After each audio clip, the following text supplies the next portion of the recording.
Kita akan melihat bagaimana kondisi terkini korban banjir dari Kelurahan Babo, Aceh Tamiang. Saya akan menanyakan langsung kondisinya kepada produser lapangan CNN Indonesia Irin Wardani dan juga fotojurnalis Urip Handoyo. Irin, Anda di sana sudah beberapa hari, Irin? Iya. Ya, Anda di sana sudah beberapa hari, Irin. Baik. Sinyal di sini, kami baru bisa Kemudian ada perubahan tidak yang Anda lihat selama beberapa hari ini dari kondisi para korban di sana? Ada perbaikan kah atau kondisi mereka sebenarnya sama saja, belum ada perubahan, belum ada upaya-upaya yang membuat hidup mereka lebih baik? Karena di belakang Anda ini juga sepertinya belum tersentuh oleh bahkan pembersihan gitu, alih-alih perbaikan.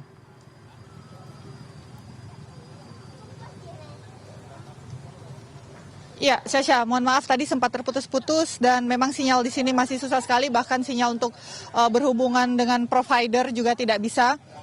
Jadi kami memanfaatkan sinyal dari Starlink. Betul sekali kata Anda bahwa belum ada perubahan yang signifikan di Babo ini, di Kabupaten Aceh Tamiang. Saya saat ini berada di wilayah Babo, salah satu wilayah yang terdampak paling parah. Saya pelan-pelan akan menunjukkan kepada Anda bagaimana dampak banjir bandang yang melanda Babo seperti ini. Situasinya warga masih harus hidup dengan lumpur tebal dan juga infrastruktur yang hancur parah. Alat berat pun masih, saya tadi melihat alat berat masih cuma ada satu, itu pun untuk membersihkan jalan-jalan raya. Ada puskesmas, ada layanan kesehatan, itu juga masih rusak parah untuk di wilayah Babo ini. Dan warga tidak memiliki pakaian, ruang-ruang hidupnya atau rumah-rumahnya juga hancur berantakan seperti itu. Tapi pelan-pelan ini saya akan mengajak kepada Anda untuk menuju ke area lain di wilayah Babo ini supaya bisa melihat betapa dahsyatnya gambaran dari kerusakan yang timbul akibat banjir bandang di wilayah Babo ini. Syasha, perbaikan-perbaikan masih terus dilakukan, salah satunya adalah infrastruktur listrik. Beberapa kali kami berpapasan dengan tenaga lapangan, pekerja lapangan yang akan membangun jaringan-jaringan listrik seperti di sebelah kanan ini, yang kalau bisa Anda lihat, ini adalah petugas lapangan dari perusahaan listrik negara atau PLN yang akan melakukan memperbaiki jaringan-jaringan listrik yang lumpuh selama hampir 3 pekan di Babo ini. Walaupun diakui memang kendalanya adalah medan yang cukup sulit, Syasha, baru 2 hari ini ada perbaikan listrik, namun dengan kondisi seperti ini tidak bisa dengan waktu cepat atau dengan waktu singkat untuk diperbaiki jaringan listrik di Babo ini. Ini tidak sesuai dengan apa yang diberitakan, apa yang diucapkan oleh Menteri SDM kita, Bahlil sendiri, yang menyatakan Babo, wilayah Aceh sendiri akan menyala, namun sampai 3 pekan ternyata tidak menyala. Seperti itu, dan itu memberikan harapan palsu ya Syasha ya, kepada masyarakat dan juga terutama kepada warga Aceh yang terdampak sangat parah. Sudah lebih dari 1.000 orang meninggal dunia, Syasha, dan ratusan lagi itu juga hilang. Kalau bisa saya tunjukkan kepada Anda dahsyatnya kerusakan yang timbul akibat banjir bandang. Sekali lagi sudah lebih dari 1.000 orang yang meninggal dunia, sebagian besar berada di wilayah Aceh, ratusan hilang. Sampai sekarang belum diketemukan dan ini masih belum menjadi bencana nasional. Warga Aceh sendiri sebenarnya sudah menginginkan ini menjadi bencana nasional, walaupun gubernurnya tidak secara eksplisit mengatakan bahwa meminta kepada presiden ini menjadi bencana nasional, namun keinginan untuk membuka keran-keran bantuan internasional, relawan, karena kalau dilihat Aceh memang sangat parah sekali dalam peristiwa banjir ini. Ini bukan karena bencana alam ya Syasha, ini karena bencana ekologis. Sepanjang jalan saya melihat waktu pergi ke Babo ini bersama rekan saya, bersama tim, isinya semuanya bukan tanaman hutan Syasha, tapi tanaman sawit yang kita tahu semua itu bukan tanaman asli untuk melindungi alam dari kerusakan lingkungan, dari banjir.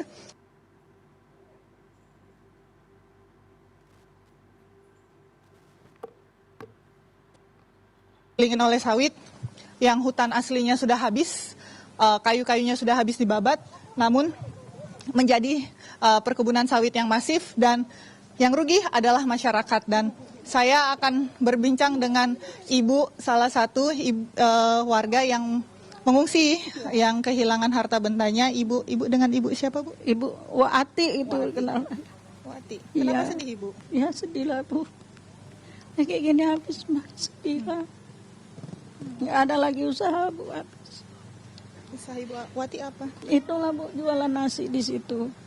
Itu yang gedenya hanyut, nggak ada lagi. Nggak ada lagi Bu, habis memang. Sedih lah Bu. Kedainya Ibu jualan dari tahun berapa Ibu?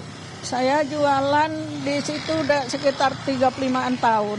35 tahun. Iya, itu dari nol saya jualan sampailah bisa nyekolahkan anak, bisa semua, bisa bikin rumah itu Bu.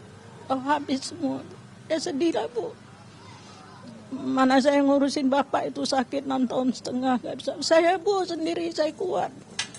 Oh, habis Bu semua, ya sedih lah Bu. Emang sedih.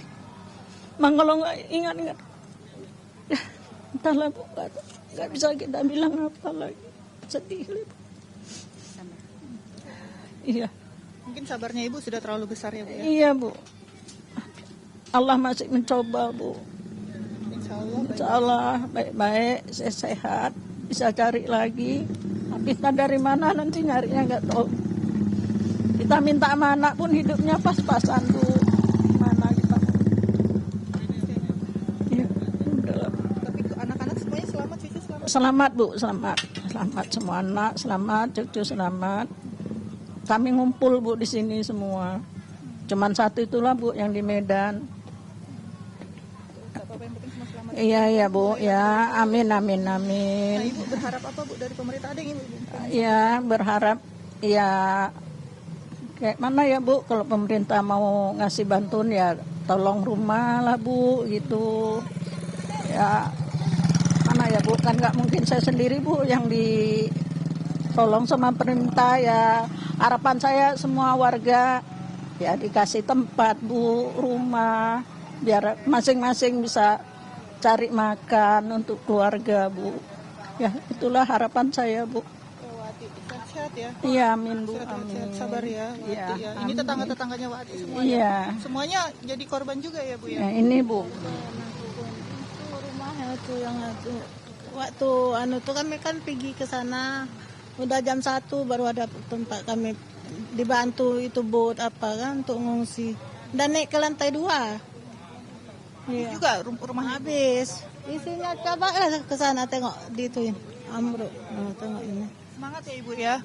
Nah kata-kata semangat itu tadi saya dengar Syasha juga dari warga, karena ya warga saat ini kalau mau pasrah juga mau pasrah seperti apa, rumahnya sudah habis meskipun kemudian pemerintah menjanjikan akan ada bantuan memperbaiki rumah dengan nominal mulai dari 30 juta sampai 60 juta, tapi Ibu tahu tidak ada bantuan itu?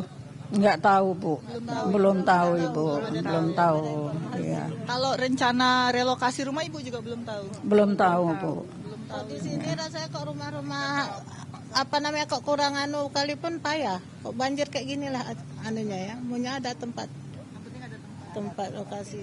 Ibu terima kasih ya Ibu ya, sehat-sehat ya. Memang sosialisasi mengenai relokasi, kemudian ada bantuan untuk kerusakan rumah, dan juga dana bantuan untuk mengontrak sementara seperti itu juga belum sampai, bahkan sampai ke wilayah-wilayah yang seperti Babo ini yang terdampak ini. Syasha, di belakang saya itu masih kerusakannya juga masih masif. Kami akan mencoba untuk menembus ke arah sana. Iya, terima kasih Ibu, sehat-sehat Ibu, sehat-sehat. Iya Bu, sehat-sehat ya Ibu ya. Iya, sehat-sehat ya Ibu ya. Sama-sama Ibu, sehat-sehat. Amin, amin, amin, amin. Terima kasih ya Ibu ya. Ya, sehat-sehat ya Ibu ya. Nah itu keluhan dari warga yang mereka punya ya hanya semangat untuk membersihkan rumahnya, kemudian berharap ada bantuan, setidaknya ada alat berat atau bantuan untuk melakukan renovasi rumahnya yang kalau kita lihat Presiden Prabowo Subianto mengatakan Indonesia masih mampu paling tidak untuk menanggulangi bencana, status darurat bencana ini. Tapi kalau kita lihat sebenarnya Syasha, ini dari 3 pekan ini ya, setidaknya kita butuh banyak sekali dana dan relawan untuk memulihkan Aceh. Tidak cuma Aceh, tapi Sumatera Utara, Sumatera Barat, yang Sumatera Barat kemarin juga dilanda banjir bandang lagi, sekali lagi karena hujan yang cukup deras, sekarang juga hujan. Jadi setidaknya mempertimbangkan suara-suara warga Aceh untuk membuka bantuan. Ini menjadi bencana nasional. Sekali lagi, 1.000 lebih nyawa sudah meninggal, ratusan sudah masih hilang, infrastruktur rusak, anak-anak terancam tumbuh kembangnya karena gizi. Habis ini kita akan wilayah Aceh, wilayah yang terkena bencana, Sumatera Barat, Sumatera Utara akan terkena wabah penyakit pasca bencana. Itu yang harus dipertimbangkan oleh pemerintah. Syasha.